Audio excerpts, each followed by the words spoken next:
queridos amigos, irmãos em Cristo, venho hoje compartilhar com vocês o estudo sobre o tema Educação à luz dos ensinamentos deixados por Jesus.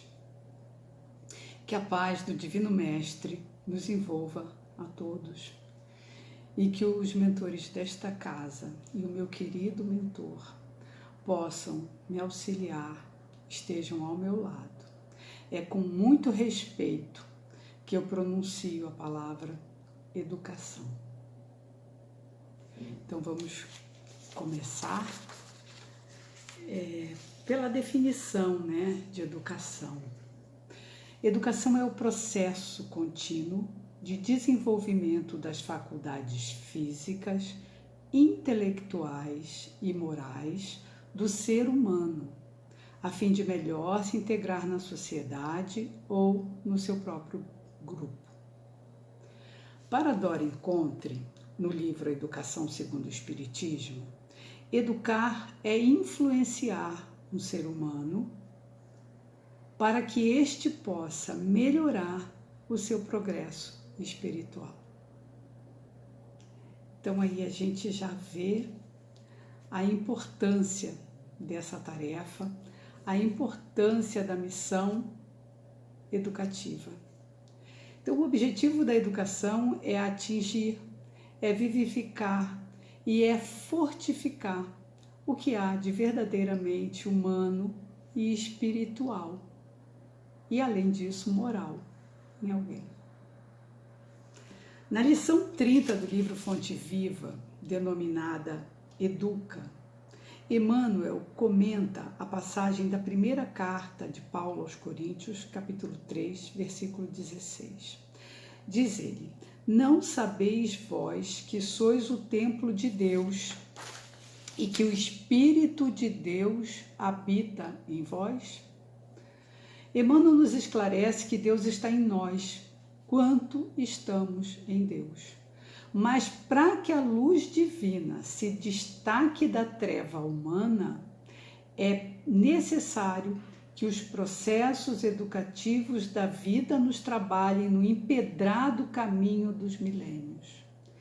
E nos recomenda: educa e transformarás a irracionalidade em inteligência, a inteligência em humanidade e a humanidade em angelitude.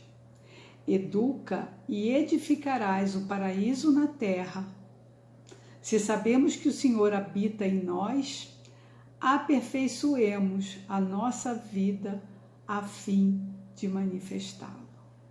Então, quando nós possuímos assim a perspectiva da dimensão da espiritualidade, daquilo que nós realmente somos, não é? E da presença de Deus em nós, nós passamos a enxergar um propósito para nós nesta existência e em todas as outras, porque nós vimos que o nosso grande propósito é fazer emergir a divindade em nós, que está em nós, fazer brilhar a nossa luz. Então, esse é um processo de desenvolvimento nosso e de todos os que estão à nossa volta, não só para nós. Então, para a execução dessa finalidade educacional, tanto na pedagogia infantil como na educação dos povos, da humanidade, o melhor instrumento é o amor. As imposições externas, elas nos limitam, elas nos contêm. Elas contêm nossos instintos, elas servem para que nós possamos nos relacionar, conviver com os outros. São as regras que são estabelecidas para conter os nossos impulsos. Isso não é educação. Isso não é educação. A educação é o despertamento da nossa realidade divina, daquilo que há em nós de melhor. E é o desejo de buscar por nós mesmos, essa qualidade em nós. Então, o melhor instrumento é o amor, porque as imposições externas elas só reprimem, mas elas não educam.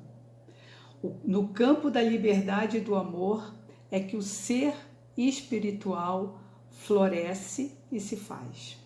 Então, para isso a gente precisa lembrar do fim último, né?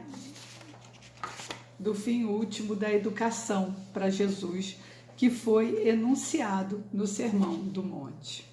Sede perfeitos, como perfeito é o vosso Pai Celestial. Isso está em Mateus, no capítulo 5, versículo 48.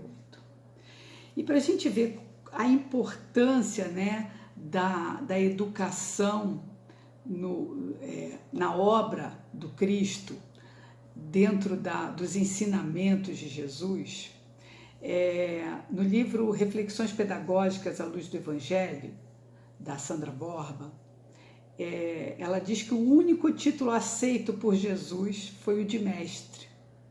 E é mesmo. E ele diz lá em João, no capítulo 13, versículo 13, vós me chamais o mestre e o Senhor, e dizeis bem, pois eu o sou. Então Jesus, ele se via como mestre, ele era o mestre, não é? Ele ensinou o tempo todo. A Sandra Borba, no livro dela, ela coloca, no Evangelho, conforme dados extraídos do Evangelho, Jesus ensinando aparece 45 vezes. Jesus pregando e ensinando aparece 11 vezes. E o uso do termo discípulo para os que o seguiam de perto aparece 243 vezes. Então, a gente já vê a importância da educação dentro do contexto moral do Evangelho, que é aquela parte do Evangelho que Kardec destacou para colocar no Evangelho segundo o Espiritismo, que é a parte dos ensinamentos de Jesus. Jesus ensinava o tempo todo, Jesus ensinava no templo, Jesus ensinava nas ruas, Jesus ensinava nas beiras dos rios, Jesus ensinava onde ele estivesse, né? Então Jesus, como diz Herculano Pires, como um grande gênio, né, da pedagogia, ele emprega em alto grau a arte de interrogar, de expor, de excitar o interesse dos discípulos, porque Jesus, ele não só ensinava, como ele tinha uma metodologia toda especial, uma metodologia pedagógica, não é, para fazer com que as pessoas não só compreendessem, como assimilassem aquilo que ele estava ensinando.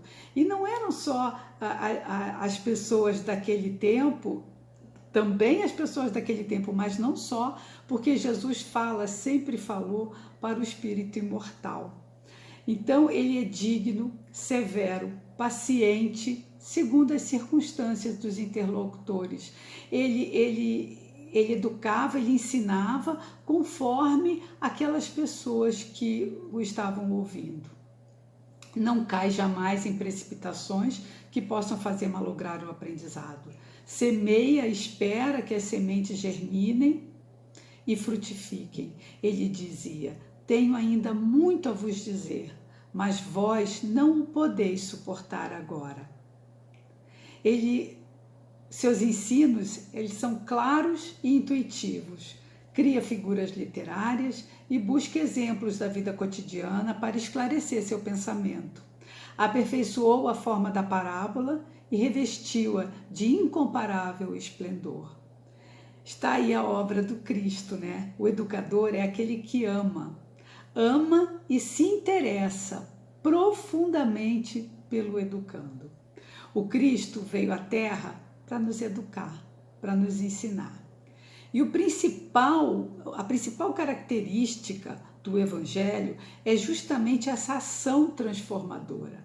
Porque o Evangelho, ele não é apenas para a gente conhecer, para a gente saber o que se passou, nem para a gente saber o quanto Cristo nos ensinou e nos deixou um legado importante para a nossa evolução. Mas ele também é um instrumento, além de ser essa rota, né? Esse roteiro para as nossas vidas, para a perfeição a que devemos chegar, que é o fim último, né? da nossa existência, que é nós chegarmos ao limite máximo da nossa perfectibilidade, né? É essa ação transformadora quando nós passamos a vivenciar o Evangelho. E ao vivenciar o Evangelho, nós também começamos a pregar o Evangelho através dos nossos exemplos. Então, nós também somos educadores, né? nessa vida, nessa nossa caminhada evolutiva, né? Rumo ao progresso.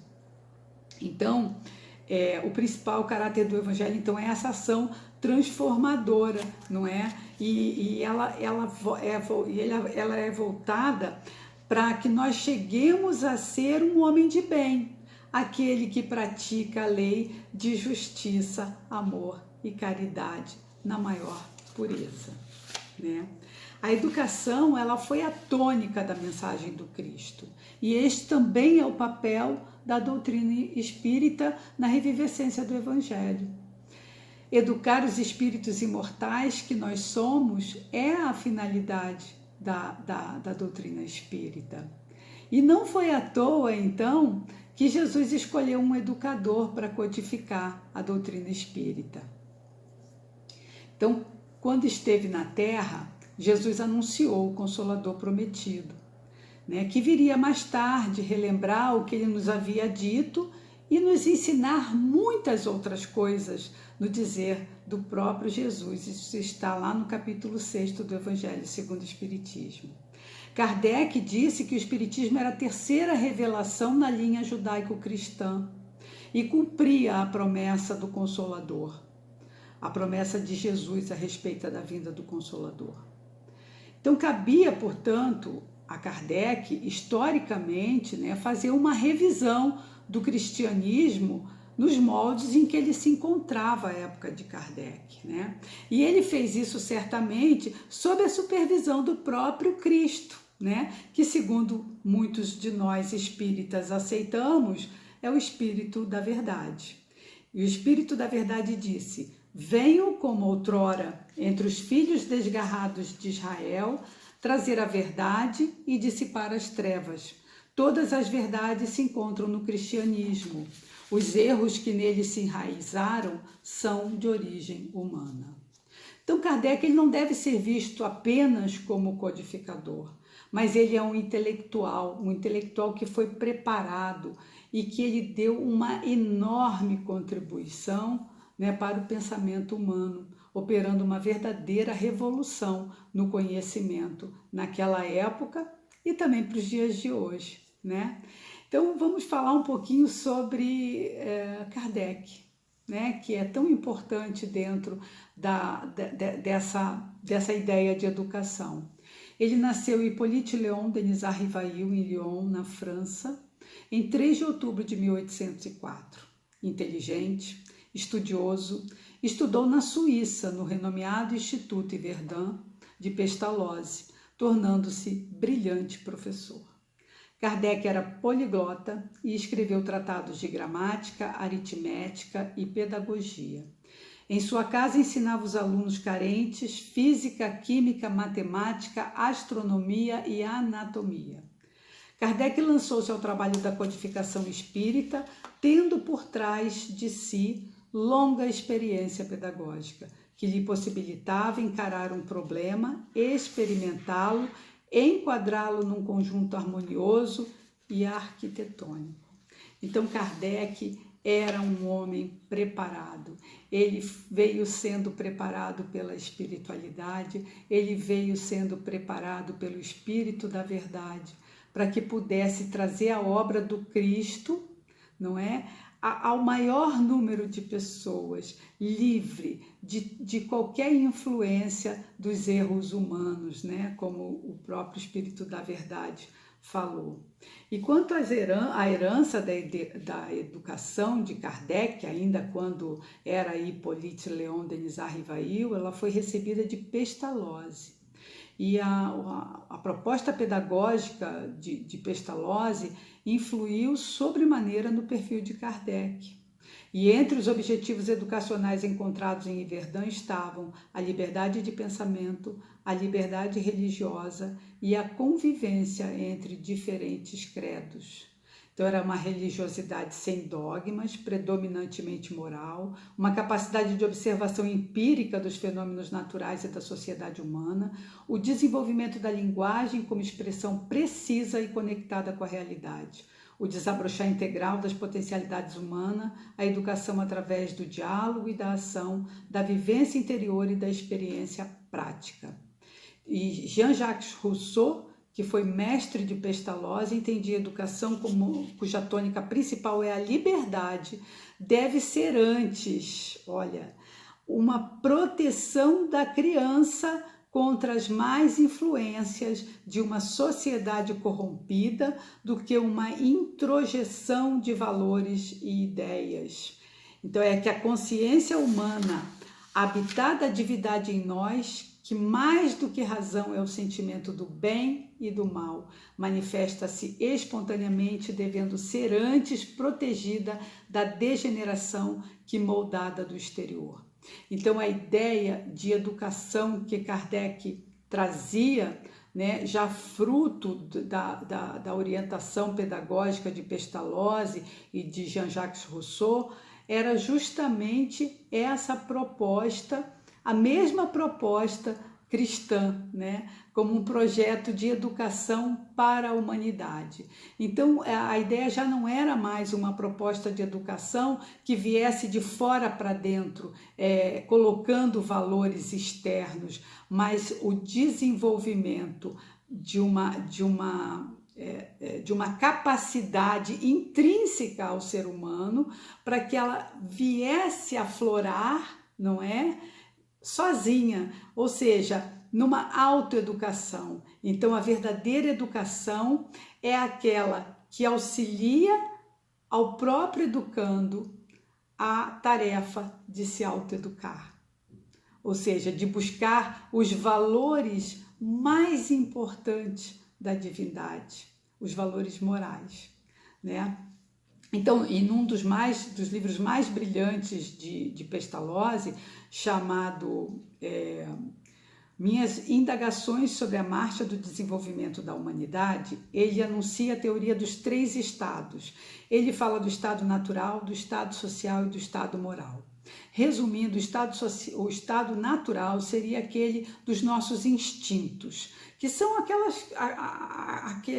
aqueles comportamentos atávicos que a gente já vem trazendo de várias encarnações, que são instintos mesmo, eles são as respostas automáticas que a gente dá às coisas, né? O estado social seria aquele decorrente da nossa condição gregária, né, de vivida em sociedade, em que se estabelecem regras, normas e costumes e leis também, né, para poder conter esses mesmos instintos. Então, baseado nesse estado social, nós teríamos que ter comportamentos, não é, contidos, nossos instintos seriam contidos e nós nos comportaríamos como essas regras sociais, né?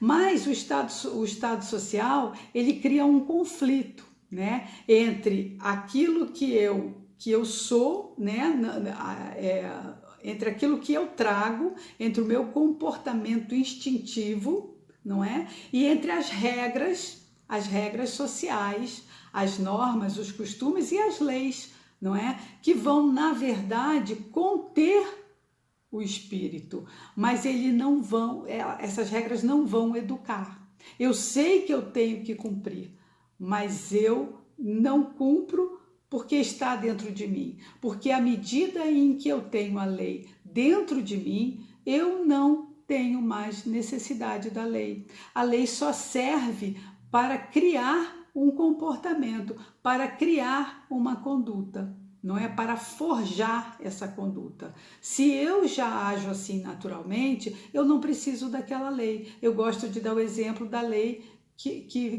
sobre jogar lixo no chão. Eu não jogo lixo no chão, então eu não sei nem o que está escrito naquela lei, porque eu não preciso dela. Eu não preciso dela, eu já tenho a lei dentro de mim. Então essa é a ideia. Então o que vai realmente solucionar esse conflito entre o estado natural e o estado social é justamente o estado moral, que é aquele onde o indivíduo já desenvolvido, não é? Moralmente, ou seja, onde ele já despertou para aquela conduta moral, ele vai agir em sociedade ou com ele mesmo, da mesma forma, ele vai poder ser e ele vai poder conviver. Então, daí a importância dessa educação que fomenta no ser humano o que há de melhor nele, né? Então, a regra, ela contém um impulso, mas a regra não transforma. Então, a solução do conflito está justamente nesse estado moral, onde nós transcendemos o instinto e transcendemos a lei pelo estado moral. Então, para Pestalozzi, o objetivo de toda educação humana é atingir esse estado moral, né? Através do despertar de um processo de autoeducação. A missão de educar. Santo Agostinho, no capítulo 14 de O Evangelho segundo o Espiritismo, item 9, nos instrui assim: Ó espíritas, compreendei hoje o grande papel da humanidade. Compreendei que quando produzis um corpo, a alma que nele se encarna vem do espaço para progredir. Sabei vossos deveres e colocai todo o vosso amor em aproximar essa alma de Deus. É a missão que vos está confiada e da qual recebereis a recompensa se a cumprirdes fielmente. Vossos cuidados, a educação que lhe derdes, ajudarão o seu aperfeiçoamento e o seu bem-estar no futuro. Alberto Almeida, no livro Pais e Filhos, Fortalecendo Vínculos, ele traz uma questão atualíssima no capítulo intitulado É Melhor Educar. Ele diz que as famílias estão sempre focadas no sucesso dos filhos, na aprendizagem, visando a escola, a universidade e a futura profissão. Não medem esforços em garantir aos seus filhos os melhores livros, os melhores estabelecimentos de ensino, aulas de reforço escolar com professores especializados. Tudo isso é importante, ele diz, como formação de uma parte do ser que, se adequadamente estabelecida, constituirá no máximo o cidadão. Mas somente o lar pode edificar o homem. Isso está no Consolador, questão 110. Forjar o homem de bem é obra especialmente do lar, por meio da educação moral, pela convivência, na qual se estabelecem princípios e valores. Portanto, cabe à educação moral a ingente tarefa de modelar o novo ser espiritual que traz na condição de espírito reencarnado as negatividades esperando transformações, as positividades inatas, as potencialidades aguardando serem despertadas e os limites a serem superados, devendo o educador ser o guia, o modelo, de modo a exemplificar a ética que preconiza, mediante o esforço de quem aplica a si mesmo as lições teorizadas para seus filhos e educandos. E em O Livro dos Espíritos encontramos a palavra educação 29 vezes, sabendo que Kardec e os espíritos benfeitores, amigos, eles trabalharam bastante a questão da educação.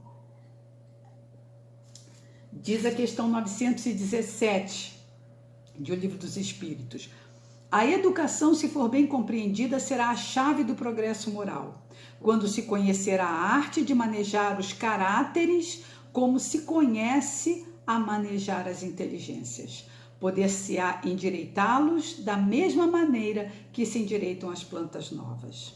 Na questão 629 de O Livro dos Espíritos, respondendo à pergunta de Kardec sobre o que seria moral, os espíritos amigos são claros: é a regra do bem proceder.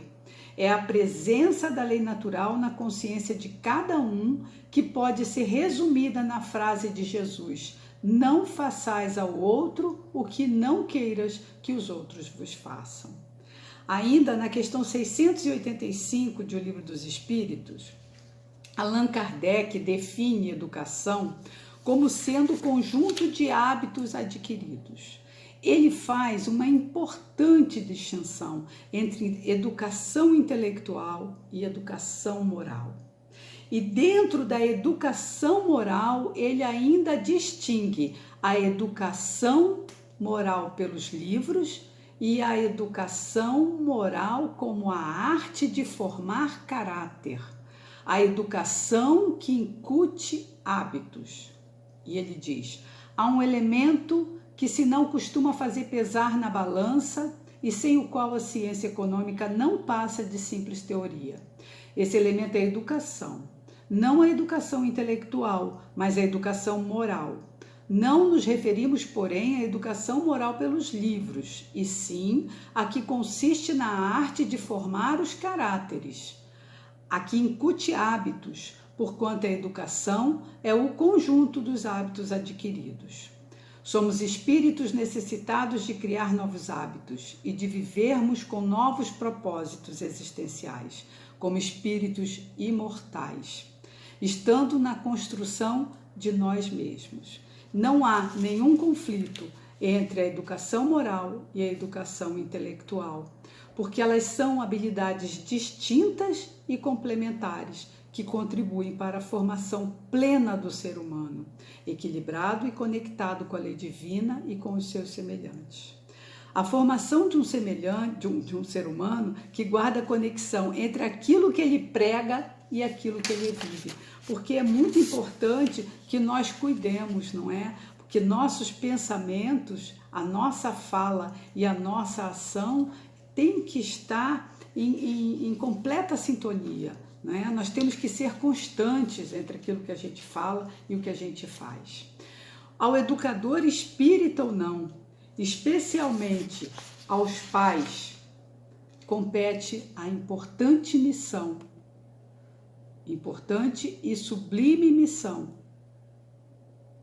para a humanidade de educar os jovens e as crianças, orientando-os na formação dos caráteres à luz dos ensinamentos deixados por Jesus, através da educação moral, incutindo-lhes amorosamente os hábitos impregnados de valores éticos, permitindo o crescimento equilibrado das duas asas do progresso, a moral e a intelectual, a fim de auxiliar o espírito educando a cumprir o seu projeto reencarnatório na caminhada evolutiva rumo à perfeição do espírito imortal. O educando. A educação plena proporciona ao ser humano o desenvolvimento de 4 habilidades: a capacidade de aprender e conhecer, a capacidade de aprender a fazer, aprender a conhecer e aprender a fazer. São as 2 habilidades da educação intelectual. E a capacidade de aprender a conviver, mais a capacidade de aprender a ser, que são as 2 habilidades da educação moral. Enquanto a educação intelectual fornece ao indivíduo conhecimentos e habilidades técnicas para operar na matéria, aprender a conhecer e aprender a fazer, a educação moral diz respeito às habilidades e comportamentos para que o indivíduo se relacione consigo mesmo e com os seus semelhantes, ou seja, aprender a conviver e aprender a ser. O equilíbrio entre essas 2 asas, a intelectual e a moral, é fundamental para o progresso do ser humano, pois sem princípios e entregue aos próprios instintos, a pessoa age automaticamente, não sendo capaz de domar-se a si mesmo, de dosar os seus desejos e de conter-se e o resultado disso é a infelicidade, né? O não saber lidar conosco mesmo. E aí a gente vai lá na questão 943 do Livro dos Espíritos, quando Kardec pergunta a causa do desgosto pela vida, que sem motivos plausíveis se apodera de certos indivíduos. Os espíritos benfeitores responderam que é o efeito da ociosidade, da falta de fé e também da saciedade. A educação moral, ela nos ensina a lidarmos com o nosso mundo íntimo. Isso é muito importante. E isso se faz com a prática, né? Criando hábitos. Porque muitas vezes nós, buscando nos melhorar, quantas vezes nós erramos no mesmo ponto, não é verdade? Por quê? Porque precisamos insistir, praticar e praticar. E isso, na educação, se faz pela autoeducação. É a gente que tem que querer aderir a esse processo. É a gente que tem que querer se melhorar. A gente precisa ter uma motivação para fazer isso. Então, a educação moral, ela nos serve para isso. No dizer da benfeitora Joana de Ângeles, no livro Amor, Imbatível Amor, ela diz assim: a busca de um sentido existencial por parte do ser humano constitui-lhe uma força inata, impulsionadora para o seu progresso. Ao identificá-lo, torna-se-lhe o objetivo básico a ser conquistado, empenhando todos os recursos para a consecução da meta. Sem meta não se vive. Obedece-se aos automatismos fisiológicos em perigoso crepúsculo psicológico a um passo do suicídio. E no livro SOS Família, em capítulo dedicado à educação, Joana de Ângeles nos ensina que a instrução é setor da educação, na qual os valores do intelecto encontram necessário cultivo. A educação, porém, abrange área muito grande, na quase totalidade da vida. No período de formação do homem é pedra fundamental. Por isso que ao Instituto da Família comete a indeclinável tarefa, porquanto pela educação e não pela instrução apenas, dar-se-á a transformação do indivíduo e, consequentemente, da humanidade. É consertando as pessoas que a gente conserta o mundo, né? Então nós precisamos nos consertar e precisamos desenvolver naquelas pessoas que estão próximas a nós, principalmente as crianças, os adolescentes e os jovens, o desejo de buscar o melhor de si, que isso é possível, né? Então, nesse ponto, educar, segundo Sócrates, Rousseau, Pestalozzi, não é introjetar uma moral social que entra em conflito com os impulsos profundos do ser humano, mas, sobretudo, fazer brotar uma consciência mais profunda, aquela que deseja algo mais alto e mais sublime. Já numa visão espiritualista, essa contradição ela é vencida pela real transcendência, né? Pelo encontro com o ego superior.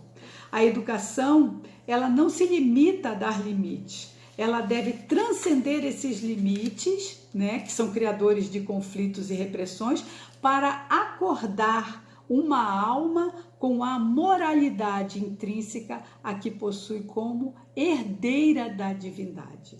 Então, a educação moral nada mais é que o desenvolvimento da vontade humana pelos sentimentos mais elevados do amor, do reconhecimento e da confiança. E não podemos esquecer dois princípios básicos. A criança é um ser reencarnado. Então, ela tem uma individualidade, ela precisa ser respeitada, ela deve ser trabalhada, né? A individualidade dela deve ser respeitada e trabalhada como tal. Ou seja, eu não posso estipular um critério, um parâmetro universal para a educação. Eu tenho que conhecer aquela individualidade, eu tenho que amar aquela individualidade e, junto com ela, buscar essa elevação dessa consciência divina que existe em nós. E o outro princípio que a gente não pode esquecer é de que o homem é perfectível, né? Nós fomos criados simples e ignorantes e estamos numa caminhada evolutiva rumo à perfeição, aquela perfeição a que nós podemos chegar, cujo modelo é Jesus. Não é? Então nós podemos sim trabalhar em nós a perfectibilidade, a autoeducação, essa evolução, esse progresso, ele não acontece apenas dentro de nós, ele acontece também no meio onde a gente vive, né? Porque há uma influência recíproca do ser humano no meio e do meio no ser humano. Então, quando nós nos melhoramos, nós melhoramos o meio em que nós vivemos. E se nós construímos um meio ambiente saudável, não é, com amor e com o desejo do progresso de todos, nós influenciamos também em cada indivíduo que participa desse grupo, não é? Então nós precisamos ter em mente essas ideias, não é? Então resulta que todo o processo de educação é, na verdade, um processo de autoeducação. E qualquer transformação real e duradoura da humanidade deve partir da educação, não é?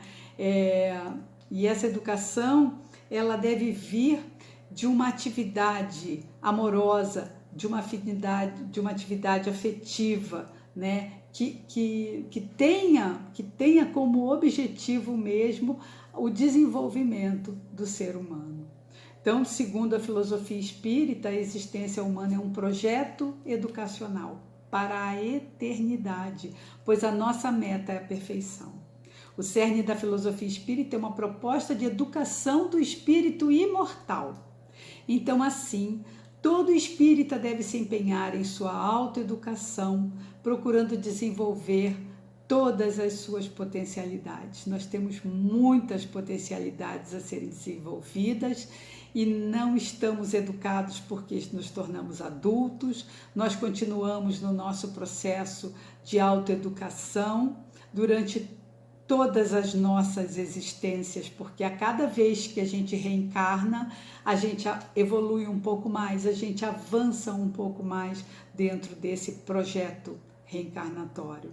E todo espírita também deve se comprometer com a educação da humanidade, né? Seja em casa, seja no nosso trabalho, nas casas espíritas onde a gente frequenta, na nossa família, enfim, em todos os lugares onde o espírita está, ele deve procurar ser um exemplo da educação conforme as lições que Jesus nos legou e conforme esse projeto maravilhoso de Deus, que é nos encaminhar para a descoberta em nós da divindade.